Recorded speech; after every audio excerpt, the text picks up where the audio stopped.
اسلامی تعلیمات میں برتھ ڈے منانے کا تصور نہ قرآن میں موجود ہے اور نہ صحیح احادیث میں، بلکہ اس کا رواج غیر مسلم اقوام سے آیا ہے۔ اس لیے جمہور علماء نے اسے غیر شرعی اور ناجائز قرار دیا ہے۔ نبی پاک نے فرمایا، من تشبہ بقوم فہو منہ، جو کسی قوم کی مشابہت اختیار کرے وہ انہی میں سے ہے۔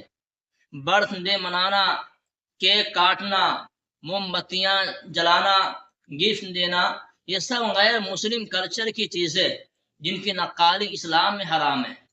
اگر سالگرہ منانا کوئی نیکی یا خیر کی بات ہوتی تو سب سے پہلے نبی صلی اللہ علیہ وسلم اور صحابہ اکرام کرتے۔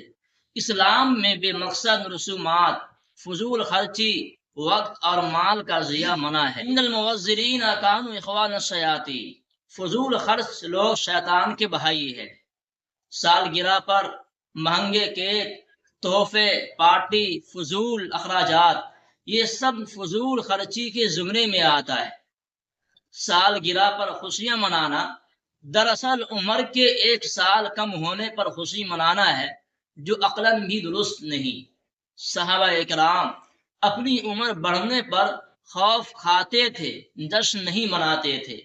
اگر کوئی کہے کہ میں سالگرہ پر اللہ کا شکر ادا کرتا ہوں، تب بھی سالگرہ کو خاص دن بنا کر منانا ایک نیا دین ایجاد کرنا ہے، جو کہ بدعت ہے۔ نبی پاک صلی اللہ علیہ وسلم نے فرمایا، کل بدعت ضلالہ وکل ضلالۃ فی النار، ہر بدعت گمراہی ہے اور ہر گمراہی جہنم میں لے جانے والی ہے۔ اب ایسے موقع پر صحیح عمل کیا ہے؟